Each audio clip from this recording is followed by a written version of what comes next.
Estamos iniciando no dia de hoje o podcast da AO Advogados de uma área super importante para a área empresarial, que é a área tributária.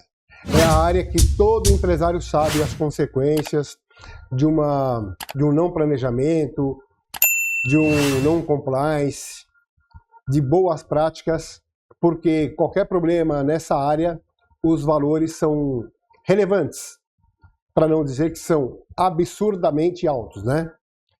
Então, sobre esse tema no dia de hoje, área tributária, onde iremos abordar alguns assuntos de grande relevância.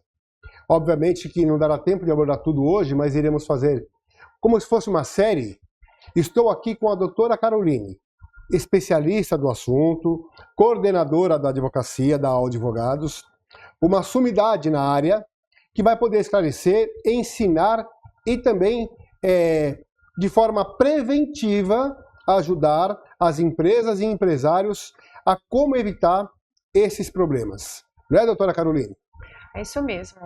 Eu agradeço a oportunidade do AO Advogados de tratarmos de um assunto tão importante e auxiliarmos os empresários a tratar a questão tributária com eficiência e economia.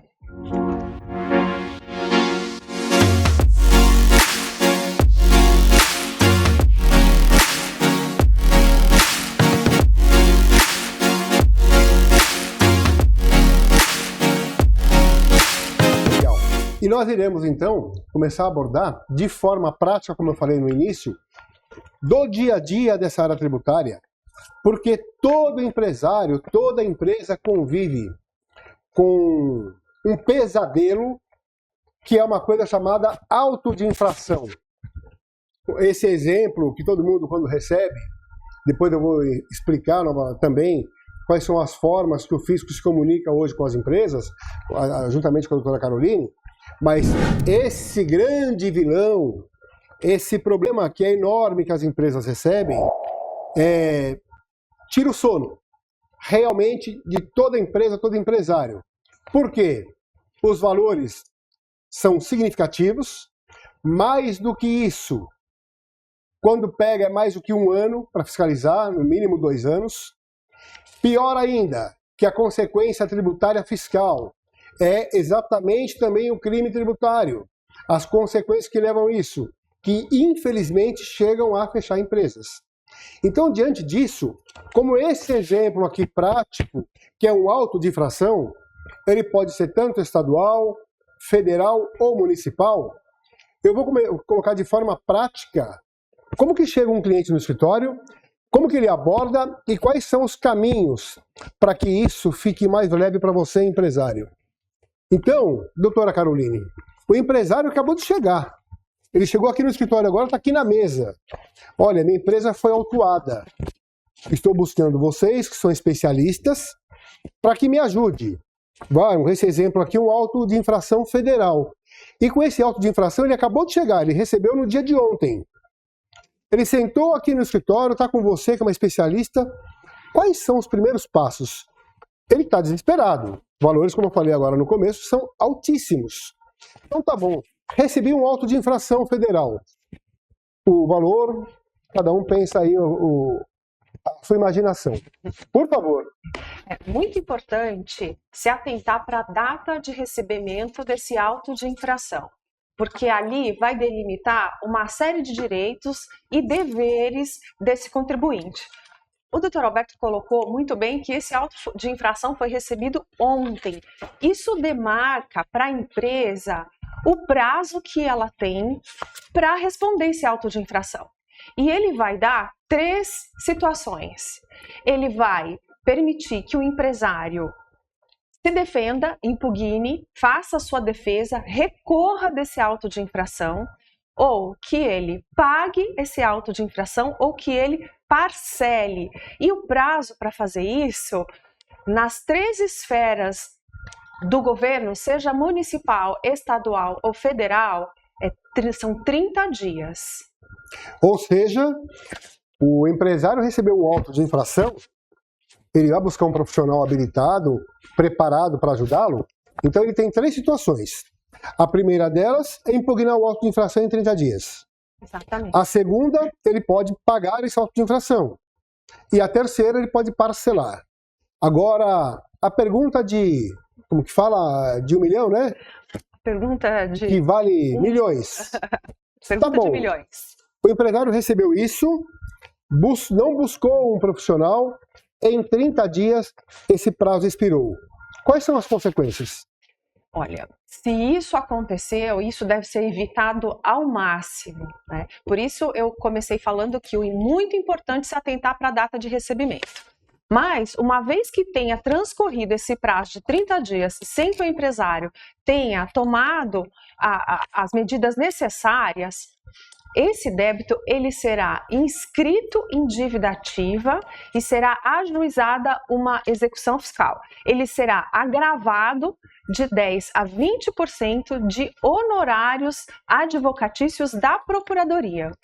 Então, a situação do empresário, ela fica agravada se ele não toma nenhuma atitude e a consequência maior é que ele ficará negativado. Então, ele pode ter o seu nome inscrito no CADIM ou em órgãos de proteção, porque tem se protestado muitas certidões de dívida ativa em cartório mesmo, como se faz com dívidas particulares, né? Então, ele fica negativado.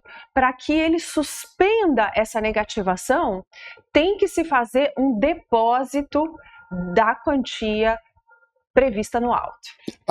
Deixar bem claro, se naquele prazo de 30 dias o empresário não tomou nenhuma das medidas aqui explicadas pela doutora Caroline, que é ou impugnar, ou pagar, ou parcelar, e ele não fez nenhuma dessas, pronto, ele está com problemas na sua certidão negativa. Exatamente. Ele vai ser protestado e mais ainda, né, ele ainda terá um aumento desse auto com os honorários da Procuradoria, de 10% a 20%, é isso? Isso, exatamente. Tá. Porém, com todas essas consequências, não podemos deixar fora que, dependendo do auto de infração e do que está envolvendo esse auto de infração, o empresário pode responder por uma coisa chamada crime tributário.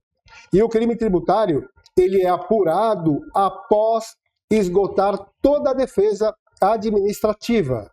Então, doutora Caroline, a questão expande um pouco mais os problemas, né? Se o auto de infração, se ali a infração supostamente cometida pela empresa tiver esse viés, tiver essa conotação de ilegal, de cometimento de crime tributário, uma vez que encerrou a fase administrativa, começa a instauração, né, de apuração do cometimento de crime. Então, por isso é tão importante a atitude da empresa quando do recebimento do auto de infração. Porque, uma vez feita a defesa, vai suspender todos esses efeitos, inclusive a repercussão na parte penal. É importante também dizer, né, que se a empresa optar pelo pagamento ou pelo parcelamento em 30 dias, ele vai ter desconto para pagamento. É como se o fisco desse uma oportunidade, uma vantagem para que você resolva aquilo de forma rápida. Então, ele dá um desconto que pode variar de 30% a 40% do pagamento. Tá. Claro que essa explicação muito boa, por sinal, parabéns, mas todo empresário que sofre um auto de infração, ele tem muitos erros no auto de infração. Tem exageros pelo lado do auditor, do órgão fiscalizador. Então, por isso que nós orientamos sempre que, obviamente, depois que analisarmos, que seja feita a impugnação. Por quê? Porque tem valores, tem situações que muitas empresas não devem aquilo tudo.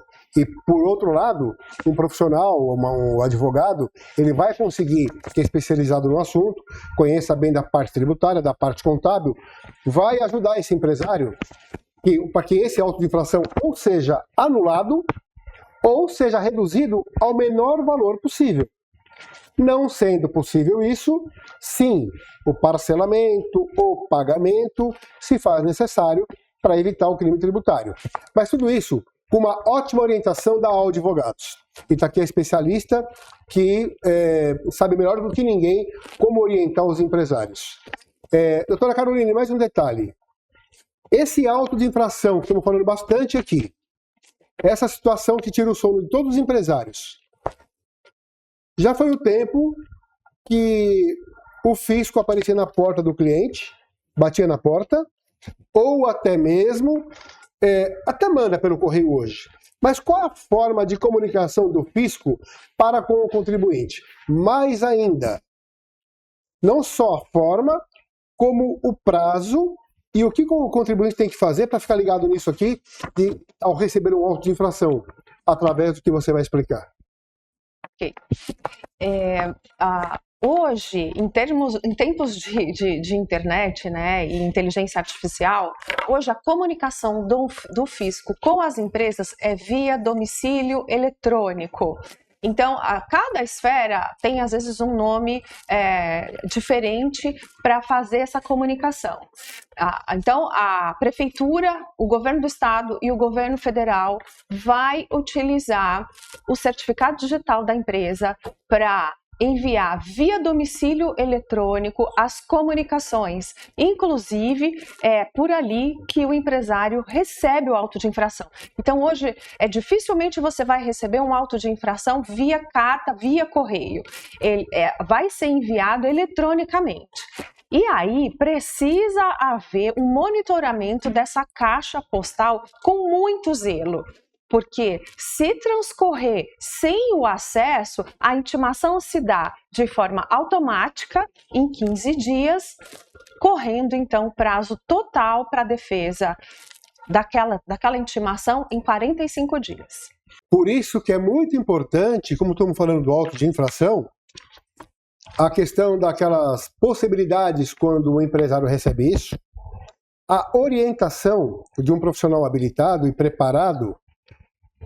Quais são as observações e orientações para que o empresário tome uma decisão, com orientação do profissional, óbvio, o que é melhor fazer, o que é melhor fazer?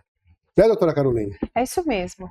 No AOL, uma coisa muito importante para falar para vocês é assim, com tempo hábil para fazer uma análise minuciosa, muitas vezes precisamos de documentos contábeis para avaliar, mas entendendo que não tem multa abusiva e que o valor é devido mesmo, nós do AOL orientamos o nosso cliente, eventualmente, se for o caso, a efetuar o pagamento.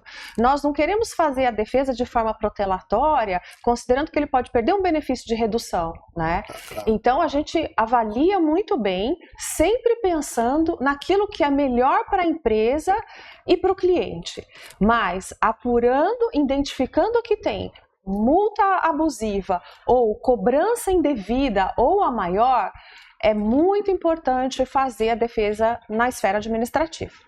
Não perder o prazo de 30 dias. Isso é fundamental, porque se o empresário perder esse prazo, as consequências, como já foi falado aqui pela doutora Caroline, muito bem explicados, elas são severas. Doutora Caroline, mais um detalhe importante do auto de infração e tão importante quanto a impugnação, o pagamento ou parcelamento. Como foi falado, o fisco tem uma forma de comunicação hoje com as empresas, que são as caixas eletrônicas, que cada órgão tem a sua forma. Receita Federal é o ECAC, sim. O estadual é o domicílio eletrônico, sim, é o DTE, né? DTE. Isso. E também o municipal é o mesmo, né? Isso. Tá. O empresário, duas perguntas. Como que o empresário tem que ter o cuidado e controlar dessas caixas eletrônicas? Porque, empresário, é a forma de comunicação do fisco para com a sua empresa. São as caixas eletrônicas. Ninguém bate mais na sua porta. Dificilmente vão te mandar pelo correio. Então, a caixa eletrônica que vai ser explicado é de suma importância. Então, são duas perguntas. A caixa eletrônica, qual a forma e orientação para que se cuide e acompanhe isso? E se a AOL Advogados, como que ela trabalha para orientar e para também ajudar o empresário em relação às caixas eletrônicas?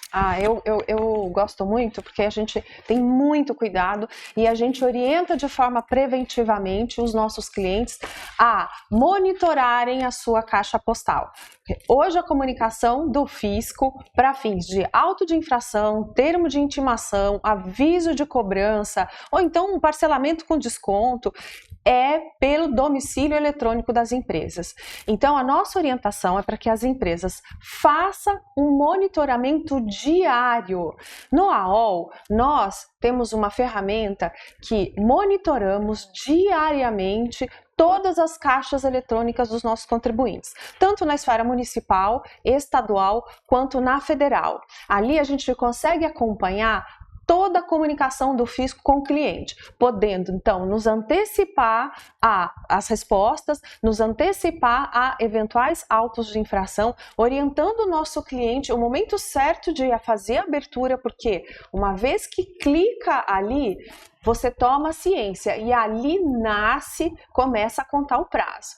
Então, essa caixa eletrônica não pode ser manuseada por muitas pessoas ao mesmo tempo, sob pena de alguém involuntariamente dar ciência num comunicado importante, sem que essa pessoa tenha o discernimento de que ali precisa se cumprir uma obrigação num prazo determinado.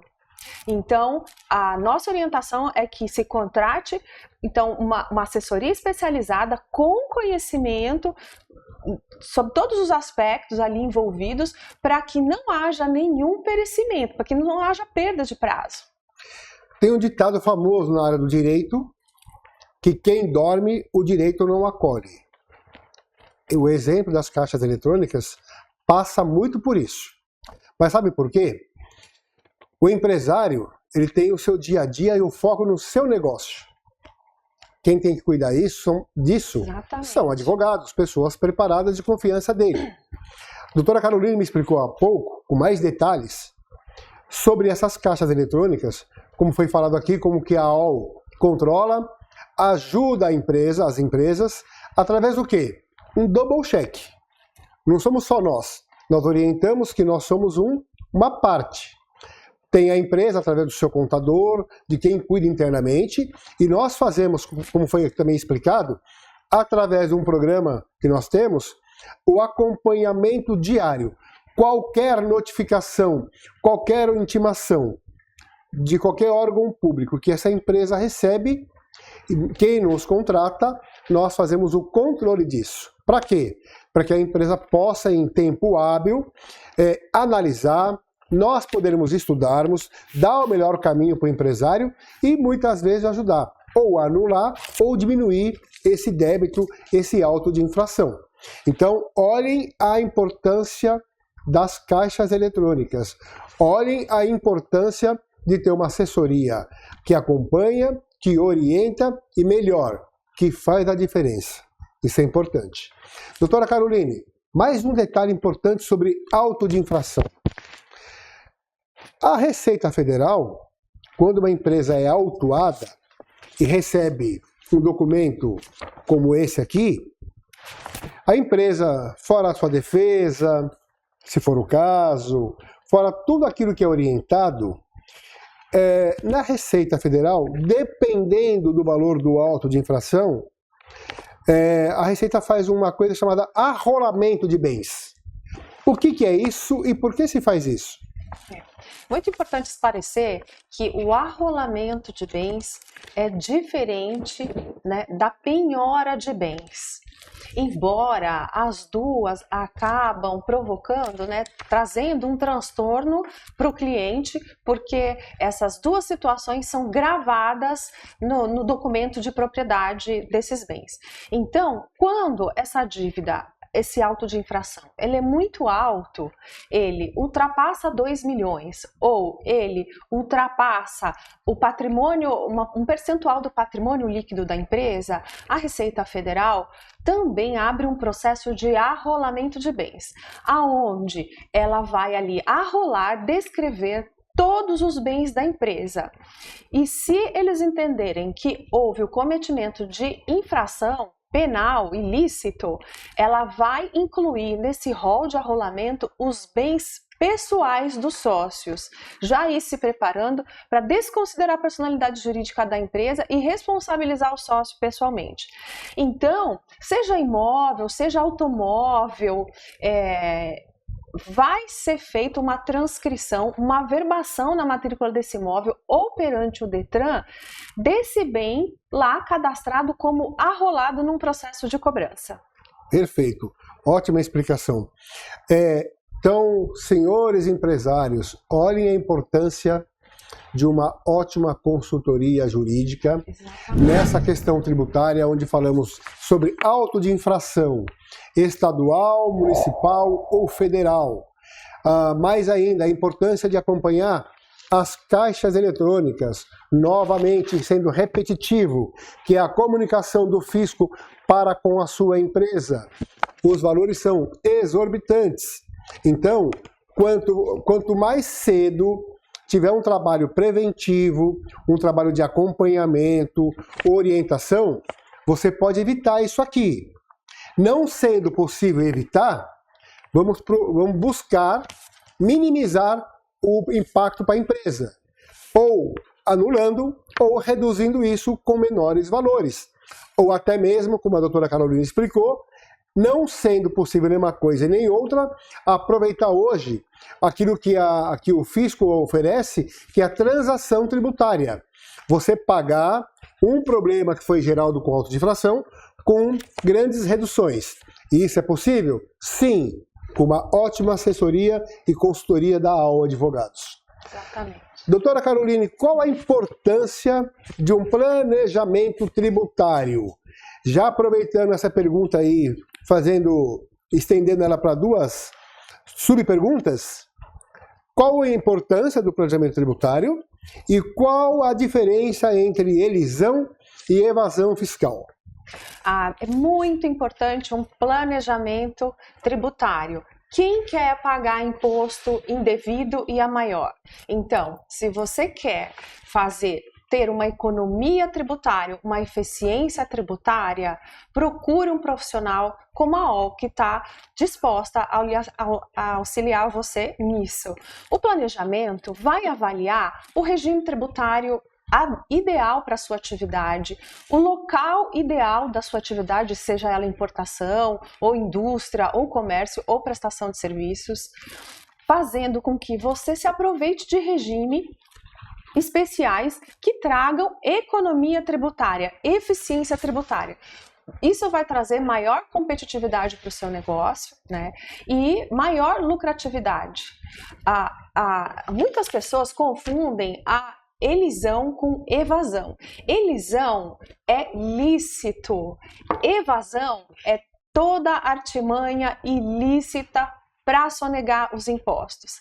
Existem muitas maneiras lícitas de você economizar tributos ou recuperar aqueles indevidamente pagos inadvertidamente, né, pela empresa. Então, essa é a diferença. A elisão, ela é um planejamento legal dentro da regra do fisco, para você poder cumprir suas obrigações acessórias no prazo correto, pagando o menor imposto possível devido dentro da lei. Perfeito. Ótimas orientações, né? Então, ou seja, a elisão fiscal é o planejamento legal, de acordo com as normas, de acordo com a lei. Correto? Correto. E a evasão fiscal, que já o nome já diz, é algo que não é de acordo com a lei, ou seja, algo que você vai ter problema. Então, um planejamento muito bem feito, ele leva a empresa a trilhar por caminhos que vai lá na frente ter economia, ficar mais competitivo e não ter problemas com auto de infração, nem tampouco surpresas desagradáveis. Então, nessa linha tributária, nessa linha que estamos orientando através da especialista doutora Caroline, estamos falando de auto de infração. Repito, recebeu o auto de infração ou quer nos conhecer ou nos contatar para fazer um diagnóstico tributário, para ver como que está a tua situação e mais do que isso, podermos analisar para ver possibilidades de antever o que o fisco vai fazer, nos procure. Para quê? Tudo que é feito preventivamente dá melhor resultado. E o auto de infração em si, que gera problemas, insônia, com a nossa assessoria e consultoria, tenha certeza. Se não anularmos, será muito bem minimizado. Sim. Nessa questão de auto de infração, na questão da comunicação do fisco com o contribuinte, no caso com as empresas, e mais ainda falamos um pouquinho do planejamento tributário, fala um pouco de uma coisa chamada ressarcimento de tributos. O que é isso? Como se faz? E o que orienta hoje as empresas e empresários? Novamente, ressarcimento de impostos, de tributos, situações e opções e oportunidade legal que vocês vão saber e tem que aproveitar, porque tem muito dinheiro da sua empresa que está parado lá com o fisco. É isso aí. É muito interessante esse assunto. As empresas precisam de uma consultoria especializada que ajude a fazer com eficiência e legalidade o ressarcimento dos impostos pagos indevidamente a maior. Precisa se fazer uma análise minuciosa, precisa também ter o conhecimento tanto da legislação quanto contábil para transitar entre as obrigações acessórias e assim poder revisá-las a fim de identificar pagamento indevido ou a maior. Alguns casos é possível fazer essa recuperação, esse pedido de ressarcimento administrativamente, apenas retificando as obrigações acessórias. Em outras situações, é necessário ingressar judicialmente. Tem muitas oportunidades para as empresas que podem pensar como se isso fosse uma poupança. Pleiteia judicialmente a redução de um encargo tributário, sem considerar, sem pensar que vai ter um aproveitamento imediato no seu caixa, mas a fim de discutir, como muitos dos nossos clientes já fizeram, às vezes por anos, e depois, fim do processo, ter aí um bom valor a recuperar a fim de tributos pagos indevidamente. Perfeito. Então, olha a importância do diagnóstico empresarial, do diagnóstico tributário. Isso que nós fazemos para nossos clientes, para clientes que nos procuram, para quê? Para conhecer toda a área fiscal tributária daquela empresa, daquele CNPJ. Através disso, saberemos o calcanhar de Aquiles, eventuais problemas, saberemos possibilidade de ressarcimento de tributos, saberemos situações para antever e também ajudar a empresa a se precaver de forma preventiva de situações e problemas que o fisco pode chegar primeiro. E o fisco chegando primeiro, aí o leite já derramou. Aí vai aquelas situações que falamos no início. Mas ainda assim, com tudo isso que falamos, de auto de infração, das suas consequências, comunicação do fisco, falamos também de planejamento tributário, diferença entre lisão e evasão, e falamos agora sobre ressarcimento de impostos e tributos. Isso é muito importante, fora que foi falado já, que se esclareça que fazemos isso não só com muito conhecimento, mas com muito profissionalismo, com muita ética. Por quê? Nós não podemos deixar que um cliente, e quem nos procura, que faça algo que amanhã vai ter um risco. Nós só fazemos situações de ressarcimento que seja incontroverso, ou seja, se tem algo para se discutir, como foi falado pela doutora Caroline, faz uma poupança, espera lá na frente o resultado final. Se não tem mais o que discutir e já transitou em julgado ou coisa parecida, nós vamos fazer da melhor forma para que aquele contribuinte, aquele cliente nosso, aquela empresa, já possa, de uma forma legal, num tempo hábil, já fazer o seu levantamento de forma legal, que isso acusa hoje para o fisco, através da comunicação também eletrônica virtual, com segurança para que o cliente possa ter a certeza que ele vai compensar um imposto, um tributo, ele vai vender ou transacionar no mercado esses valores sem nenhum risco. Esse é o nosso compromisso para com você, empresário. Por isso, auto de infração, problemas com ente federal, municipal ou estadual, nos procure. Doutora Carolina, nossa coordenadora, uma advogada preparada, especializada, estará junto com a equipe, aguardando e esperando para dar o melhor caminho e a melhor consultoria jurídica para você. Doutora Caroline, obrigado pela explicação, por tudo isso que foi muito bem aqui falado. Teremos temas ainda sobre esses que vão ser subtemas, mas o tempo, né, não dá para falar tudo de uma vez. É isso aí, eu que agradeço a oportunidade mais uma vez. Para a gente assim, é uma missão ajudar as empresas nessa área tributária que é tão difícil para os empresários, e estamos à disposição. Conte conosco.